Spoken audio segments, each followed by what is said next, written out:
Hello and welcome to episode 227 of the Clean Energy Show. I'm Brian Stockton. And I'm James Whittingham, refreshed from a few days on the road. This week I'll bring you along with me on my EV road trip to discover the trials of EV charging at hotels. Spoiler, they run out of chargers faster than their continental breakfast runs out of the chocolate croissants.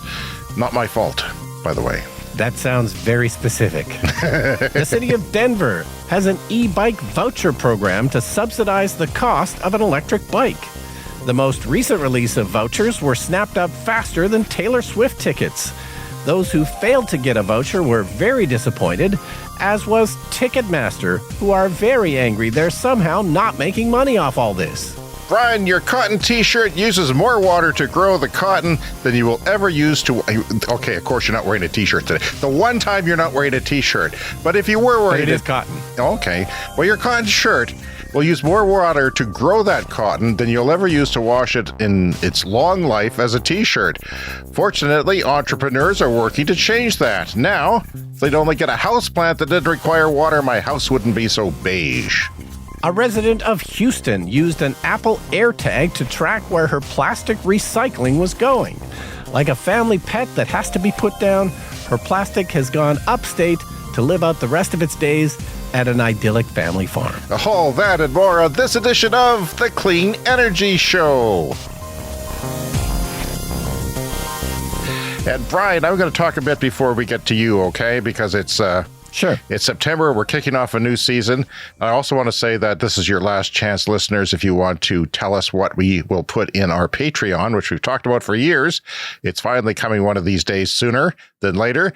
And if you have something that you like as a perk for donating to the show that we want to give back to the people who donate something, valuable for them, that's important, and maybe you give to other podcasts or other content creators and you like certain perks, well, drop us an email, cleanenergyshow@gmail.com. Now, I just got back from a trip, and Brian, it rained a lot in the spring here, and I had trouble getting my pool going because there was algae in it, and I couldn't get in the pool to scrub the algae because it was too cold, and my chemistry in my pool went berserk, and then it didn't rain all summer. And then just before I left for my trip, it rained a bit, maybe a half an inch, maybe a centimeter, not much. And then the chemistry went wacky again. And I know that rain is acidic and will lower the pH of your pool. But this was just a little bit of rain. And I'm worried that it's from the industrial processes around here, the steel mill, and especially the refinery, that I, and perhaps even you, sir, are getting worse rain than you should be getting on your property, on your vegetables and things like that. I don't know, though. That's, we don't know. I mean, that's sad news. It reminds me a bit of when I used to have a backyard ice rink. When we first bought this house, it's got a fairly large yard. So, this is Canada. It's a pretty cold winter. And I would do an outdoor ice rink in the backyard. But every winter was different. Like some winters, I was out there shoveling the snow off it like every 2 days, and it seemed like I just shoveled all winter and we skated for 2 days. So have you even swum in your pool this year? That's a sad question. Yes, I have. And I felt like I've got enough of it, because I didn't say, well, I wanted to leave because I had other interests in my life. So, but yeah, I did soak a lot in it. And my family, though, my daughter only swam once, but she's like that. My son did come in a few times and my partner a few more times. But she's sort of injured. She has a mechanical injury with her arm and shoulder, and she couldn't use this tether I bought last year for exercise. It holds you in place and stretches, and she actually liked it. I didn't thought, well, there goes $35, but she actually liked it. So I don't know about that. That kind of scares me. I want to talk about a better route planner because you, sir, are a Tesla owner, a multi-Tesla owner, and you've got it made. You don't have to worry about things. But us in the non-Tesla world, we have trouble on vacations knowing about, how far we can go. Yeah, and especially around here in the prairies of Canada where there's large distances, not that many chargers, it won't necessarily be this bad where you hopefully not, but it was anyway, it's okay. So it's an app that plans your route, right? You plan your route, you say, I want to go to city X and I want to leave today.